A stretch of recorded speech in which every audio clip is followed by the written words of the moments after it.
Honestly, after sitting down and talking to him, I realized that I'm now convinced that he's an alien. I really do. I mean, there's what other answer is there?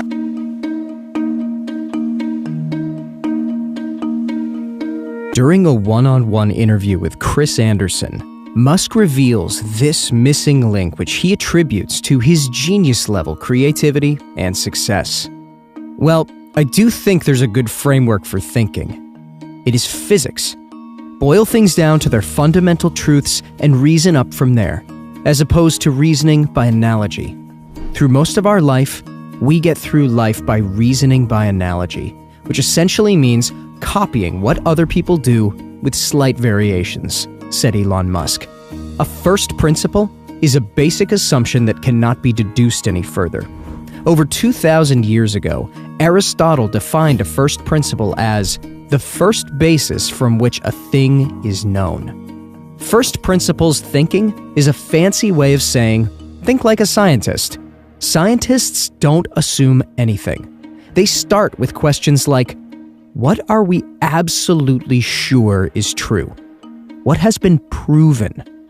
Essentially, first principles thinking will help you develop a unique worldview to innovate and solve difficult problems in a way that nobody else can even fathom. I'd like to ask him about his thought process. And also, I'm really curious about how in the world he manages to do multiple impossible things, because doing one impossible thing is impossible, but doing like 5 impossible things is the product of 5 impossibilities, and that just seems like hyper impossible.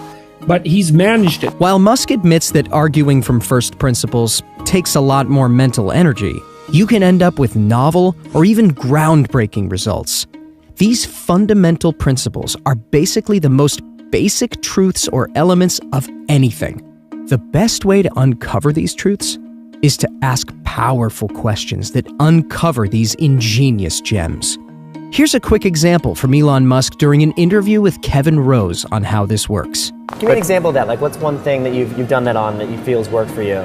Sure. So somebody could say that battery packs are really expensive, and that's just the way they'll always be, because that's the way they've been in the past. So first principles would be to say, okay, what are the material constituents of the batteries? What is the spot market value of the material constituents? So you can say, okay, it's got cobalt, nickel, aluminum, carbon, and some polymers for separation, and a steel can. So break that down on a material basis and say, okay, if we bought that on the London Metal Exchange, what would each of those things cost? Like, oh, it's like $80 per kilowatt hour. So clearly, you just need to think of clever ways to take those materials and combine them into the shape of a battery cell, and you can have batteries that are much, much cheaper than anyone realizes.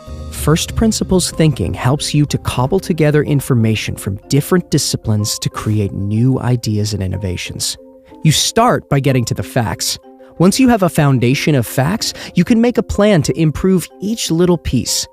This process naturally leads to exploring widely for better substitutes.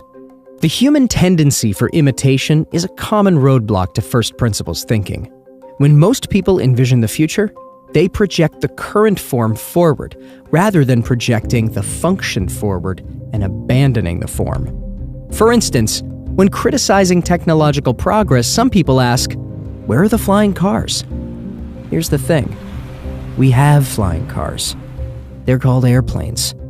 People who ask this question are so focused on form, a flying object that looks like a car, that they overlook the function, transportation by flight. This is what Elon Musk is referring to when he says that people often live life by analogy. After our meeting, I sent him a tweet saying, the world wants to know, are you an alien? And he responded saying, no, I'm not, but I used to be. Usually, when we're faced with complex problems, we default to thinking like everybody else. First principles thinking is a powerful way to help you break out of this herd mentality, think outside the box, and innovate completely brand new solutions to familiar problems. By identifying your current assumptions, breaking these down into their basic truths, and creating solutions from scratch, you can uncover these ingenious solutions to complex problems and make unique contributions in any field. Many of the most groundbreaking ideas in history have been a result of boiling things down to the first principles and then substituting a more effective solution for one of the key parts. For instance, Johannes Gutenberg combined the technology of a screw press, a device used for making wine, with movable type, paper, and ink to create the printing press. Movable type had been used for centuries, but Gutenberg was the first person to consider the constituent parts of the process and adapt technology from an entirely different field to make printing far more efficient. The result was a world-changing innovation and the widespread distribution of information for the first time in history. The best solution is not where everyone is already looking. Be wary of the ideas you inherit. Old conventions and previous forms are often accepted without question, and once accepted, they set a boundary around creativity. This difference is one of the key distinctions between continuous improvement and first principles thinking. Continuous improvement tends to occur within the boundaries set by the original vision. By comparison, first principles thinking requires you to abandon your allegiance to previous forms and put the function front and center. What are you trying to accomplish? What is the functional outcome you are looking to achieve? Optimize the function. Ignore the form. This is how you learn to think for yourself.